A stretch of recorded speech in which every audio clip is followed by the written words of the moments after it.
கிறிஸ்துவுக்குள் அன்பான தேவனுடைய பிள்ளைகளே, எவ்வளவுதான் ஜெபித்தாலும் சில நேரத்தில் தேவ பிள்ளைகளின் வாழ்க்கையில் நன்மைகள் வராது. சிலருடைய வாழ்க்கையில் எவ்வளவோ ஜெபித்து கொண்டிருந்திருப்பார்கள், ஆனால் அவர்கள் வாழ்க்கையில் இதுவரைக்கும் ஆசீர்வாதத்தை பெற்று கொண்டிருக்கவே மாட்டார்கள். நான் இந்த உலகத்தில் இருக்கிற ஜனங்களை கவனித்து பார்க்கிறேன். சிலர் திடீரென்று உயர்த்தப்படுகிறார்கள், சிலர் உயர்ந்த நிலையிலிருந்து தாழ்த்தப்படுகிறார்கள், சிலர் திடீரென்று மறைந்து காணாமல் போய்விடுகிறார்கள். சிலர் எவ்வளவுதான் ஜெபித்தாலும் வாழ்க்கையில் போராட்டம், சஞ்சலம், தவிப்பு, வேதனை என்று பாடுகளுக்குள்ளே, பிரச்சனைகளுக்குள்ளே இருக்கிறார். எனக்கு அன்பான தேவனுடைய பிள்ளைகளே, இன்றைக்கு ஆண்டவர் நமக்கு ஒரு அருமையான வார்த்தையை தருகிறார். என்னாகமத்தின் புஸ்தகம் 6ஆம் அதிகாரம் 24ஆம் வசனத்தை பாருங்கள்.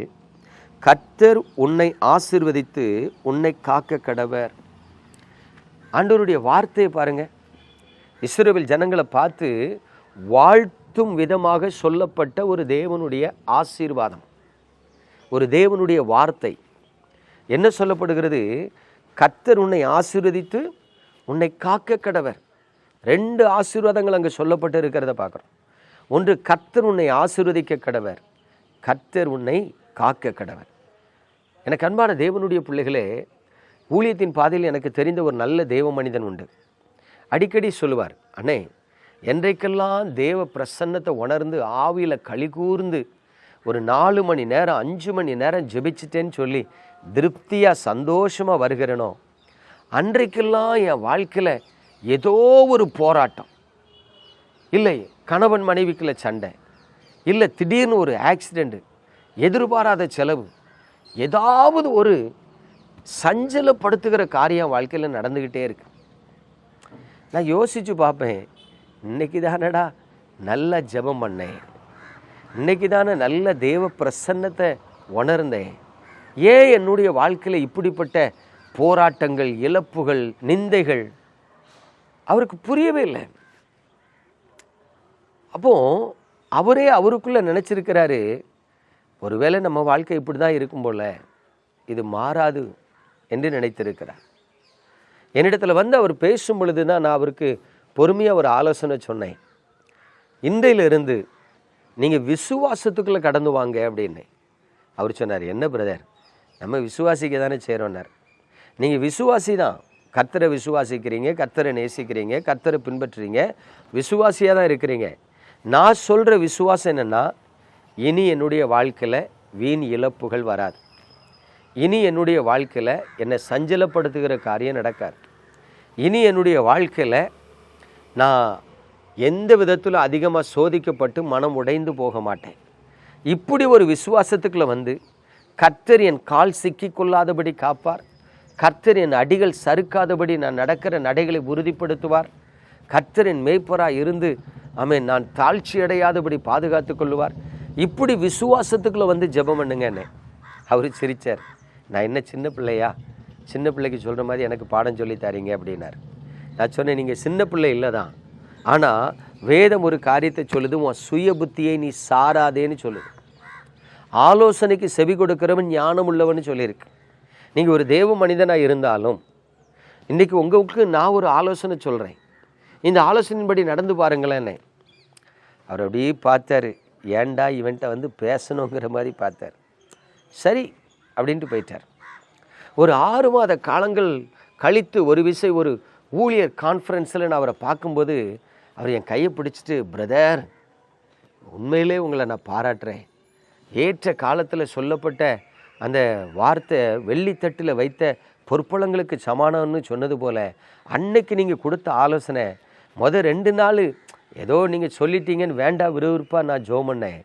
ஆனால் அதை ஜெபிக்க அநேக போராட்டங்கள் என்னை விட்டு விலகினது, அநேக இழப்புகள் எனக்கு வராமல் இருந்தது. உண்மையாக சொல்கிறேன், என் வாழ்க்கையில் நீங்கள் சொன்ன மாதிரி நான் விசுவாசத்துக்குள்ளே வந்து ஜெபிக்க ஆரம்பித்த பொழுது கர்த்தர் என்னை ஆசீர்வதிக்க ஆரம்பித்தார். இன்றைக்கு நான் சமாதானத்தோடு இருக்கிறேன், சுகத்தோடு இருக்கிறேன் அப்படின்னார். வீண் செலவுகள் இல்லாமல் இருக்கிறேன்னார். எனக்கு அன்பான தேவனுடைய பிள்ளைகளே, இன்றைக்கு இயேசு கிறிஸ்துவின் நாமத்தில் உங்களுக்கு சொல்லுகிற நல்ல வார்த்தை அதுதான். நீங்கள் ஆண்டவரை விசுவாசிக்கிறீங்க, அதனால தான் ஆலயத்துக்கு போகிறீங்க. நீங்கள் விசுவாசிக்கிறதுனால தான் ஜெபிக்கிறீங்க. ஆனால் எதை விசுவாசிக்க வேண்டும் என்று உங்களுக்கு நான் ஆலோசனை சொல்லுகிறேன். எந்த பாவம் உங்களோடு போராடுகிறதோ, இனி அந்த பாவத்தை என் காலுக்கு கீழே போட்டு நான் மிதிப்பேன், அந்த பாவம் என்னை மேற்கொள்ளாதுன்னு விசுவாசிக்கணும். எந்த தரித்திரம் உங்களோடு போராடி அடிக்கடி உங்களை கடன் வாங்க வைக்கிறதோ, நான் கர்த்தருடைய பிள்ளை, இனி கர்த்தர் என்னை தாழ்ச்சி அடையாமல் நடத்துவார், நான் கடன் வாங்குகிற சூழ்நிலையே வராதுயா, நான் கடன் கொடுக்கிறவனை மாறுவேன்னு விசுவாசத்துக்குள்ள வந்து நீங்கள் ஜெபிக்கணும். ஜெபித்து பாருங்க, நிச்சயமாக உங்கள் வாழ்க்கையில் நீங்கள் மற்றவர்களுக்கு கொடுக்கும்படியான ஆசீர்வாதத்தை தருவார். அடுத்தது, எப்பொழுதும் ஆண்டவர் எனக்கு சுகத்தை தாரும், எனக்கு பலனை தாரும், எனக்கு தைரியத்தை தாரும் ஜெபிக்கிறத விட்டுட்டு, இந்த சரீரம் உங்கள் ஆலயம், நீர் என் சுக வாழ்வை விரும்புகிற தேவன், இந்த சரீரத்தில் ஒரு வியாதி இல்லாதபடி என்னை சுகமாய் நீர் தங்க பண்ணுவீர் என்று நான் விசுவாசிக்கிறேன். ஆண்டவரே, நீர் என்னை சுகமாய் தங்க பண்ணுவீர் என்று நீங்கள் விசுவாசத்துக்குள்ளே வந்து ஜெபம் பண்ணுங்க. உண்மையில சொல்கிறேன், நீங்கள் சந்திக்கிற எந்த பிரச்சனை, எந்த போராட்டம், எந்த வேதனை உங்களை விட்டு விலகும். எல்லாவற்றுக்கும் மேலே கர்த்தர் உங்களை ஆசீர்வதிப்பார். ஏன்னா விசுவாசம் உள்ள ஜெபம் தான் பிணியாலே ரட்சிக்கும். அப்போ நீங்கள் விசுவாசத்துக்குள்ளே வந்து ஜெபிக்கிறது தேவனிடத்திலிருந்து உங்களுக்கு ஆசீர்வாதத்தை கொண்டு வரும். உங்களை அவர் கண்மணி போல பாதுகாத்து கால் இடராமல் நடத்துவார். அல்லேலூயா. ஆகவே இன்றிலிருந்து எதை விசுவாசிக்க முடியலையோ, எந்த காரியத்தில் தடுமாடுறீங்களோ, அதில் விசுவாசத்துக்குள்ள வந்து ஜெபிக்க பழகுங்க. கர்த்தர் உங்களை ஆசீர்வதித்து கண்மணி போல பாதுகாப்பார். நம்ம ஜெபிப்போமா? எங்கள் அன்பின் பரலோக தகப்பனே, இந்த பரிசுத்தமான நல்ல காலை வேளையில் உங்கள் கிருபையுள்ள கரத்தில் உமது பிள்ளைகளை தருகிறேன்.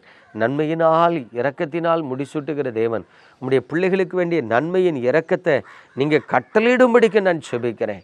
உம்முடைய ஆசீர்வாதத்தை கட்டளையிடும்படி ஜெபிக்கிறேன். ஆண்டவரே, எத்தனை பேர் சஞ்சலப்பட்டு கொண்டு இருக்கிறாங்க தெரியாது, எத்தனை பேர் போராடி கொண்டு இருக்கிறாங்க தெரியாது, எத்தனை பேர் வருத்தத்தோடு இருக்கிறாங்க தெரியாது. ஒவ்வொருவரையும் ஆசீர்வதித்து கண்மணி போல பாதுகாத்துக் கொள்ளும். இயேசு கிறிஸ்துவின் நாமத்தில் ஜெபிக்கிறேன் நல்ல பிதாவே, ஆமென்.